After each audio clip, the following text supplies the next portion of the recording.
Hi everyone, it's me, Ivana, and today I'm gonna present you all the energy I use in a day. This is from the Greatest Challenge from day 24 that it's energy. Okay, let's start. And I want to start with this quote that I found from Neil deGrasse Tyson.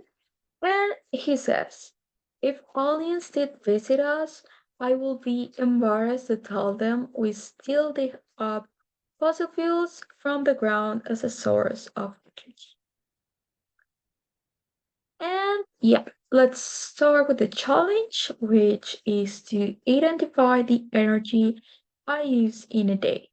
To have a better organization and understanding for this, I decided to divide these into categories that I thought it would be easier, which are the direct ways I use the energy, like I turn on the light, I plug some device, and things like that.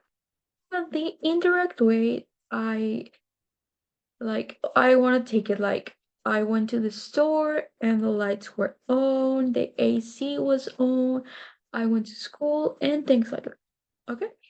Well, for the direct one, did uh turning the lights of the house on, turning the fan, charging my phone, my computer, watching TV, and in my house, we have plugged some devices all day, such as the Wi Fi, the microwave, the refrigerator, the stove, and the TV.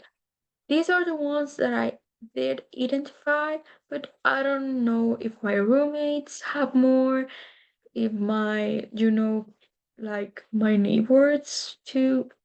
Well, not my neighbors, but you know, other sources of energy here. And the indirect ones I have using the bus. The lights turn on at school when I get to the classroom, and the lights are on. And also, I use the vending machine at school. So, well, that's a use of energy. I use the class projector for the classes, and also using lab devices. And these ones use a lot of energy because they're huge. And yeah. These ones are the indirect ones that I could think about on the day. I'm sure that there are more because everything we do is totally related to energy in many ways. From the clothes we use, from the food we eat to the products we consume, everything has energy involved in one or another way. So, where does this energy come from? In my school, we use solar power for the labs only, but the rest of the school uses the electricity that the city has. And where does the city get the energy from? Well, in this city where I live, we have the fossil fuels and the thermal electricity. Yeah. And also the solar power, but it is only in a few places. But the most energy is from fossil fuels. And yeah, here. But how does this work? Well, natural gases are fossil fuels, and these ones come from organic matter deep down the earth surface. Like this is produced by the remains of plants and animals that lived millions of years ago and formed these gases underground. And the heat and the pressure of Earth turn them into fossil fuels. These get burned and creates energy.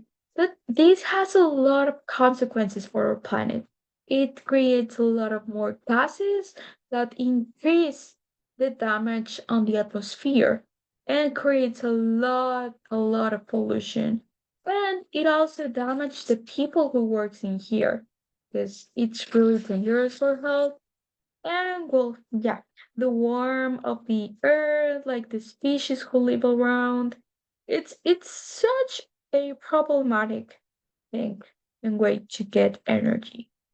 And then we have the thermoelectricity that I talk about. This is considered a renewable energy, but I don't know if it could be considered clean energy at all. Because they use fossil fuels such as gas, coal, or fuel oil to generate the electrical energy. And this through a water steam thermodynamic cycle to, well, yeah, create the steam. They like burn the water. I don't know if that's a correct way to explain it, but with the steam, they get like the energy we need. And this is also really, really difficult for the ecosystems because I don't know if it is sustainable at some point, but it damaged a lot like the species that live around there because of all these heat and sounds and everything around. It damaged the ecosystems.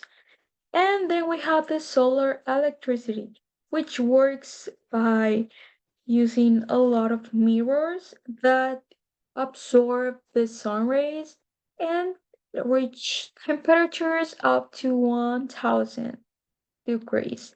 And this heat is is used to heat a fluid that generates steam, and this steam drives a turbine and produces electricity. This is how it works. I don't know if I explained it correctly, but from the energies that I already mentioned, this one is like the greenest, but the less used in my city. And what can we do like to reduce or use our energy? I tried to show you guys like some unconventional ways to reduce the energy we use. The first of all is using the lights only when you need it. I think this is kind of easy to understand. Like, if we don't use the lights, we don't use the energy. Okay, we get it. And this also applies to unplugging the devices you don't use. Some devices actually have this program where they don't use as much energy as they use when you're using them. I don't know if I say it correctly, but yeah, something like that. And consuming local and artisan. Okay, how does consuming local food and products can contribute to reduce the use of energy?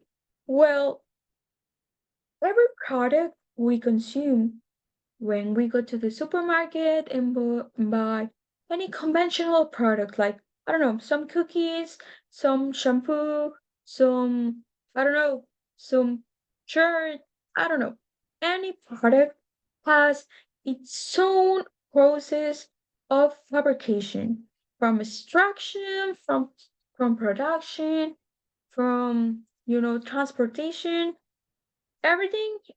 Every part in this progress, every single and each part uses energy. Doesn't matter where from where you see it, it produces a lot of energy. So consuming local can reduce in a huge way the energy the production of a product has. It's not the same consuming like, I don't know, strawberries from here, from your city, to consume strawberries from, I don't know, the other side of the world. It's a huge difference and a huge amount of energy that could be saved in just a single product.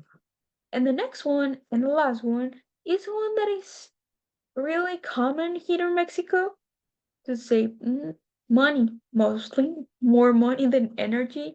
But yeah, that is paint your walls white or paint it with light colors. And you will say, like, why will I do this and how this can contribute to reduce like the energy we use? Well, light colors and white tend to absorb a lot the lights.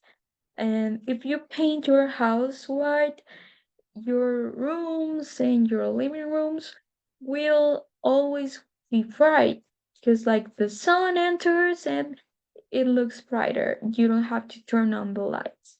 And it also helps a lot to regulate the temperature inside the house so you don't have to use the fan, the AC, or any other thermo thermometers. I don't know. But yeah, and this is how painting your walls white or light colors can change the amount of electricity we use day by day. And here's my reflections of this activity. And actually tracking my energy made me realize that we use way more energy than we usually think we do. And most of this energy comes from indirect actions, like in stores, in schools, in your jobs. And it this also confirmed me that if we actually want to make a change, we have to make a change together. We can't do it alone. Because it doesn't matter if I'm, you know, putting all my effort, turning off the lights every time again, if the other people is not doing it. We have to work together, guys. And how we do this? Sharing this information can actually make a huge difference. And it doesn't matter if it's only one person that do the things you tell them to do, but this person will tell other people, and these people other people, and we make a huge chain of people who wants to make a difference. But also, if we want, we personally, we can make a difference. But if we want to make a change, we have to demand our governments in big companies to change the way they get the energy because we are consuming the energy they provide us. So we have to demand new ways to get energy, the investment of science to discover new ways to get energy, more sustainable ways, more greener ways, more easy ways to get energy without damaging the earth. And yeah, that's it for today. And I hope you like my presentation. Hope I, help you in any way. And yeah, thank you. Bye.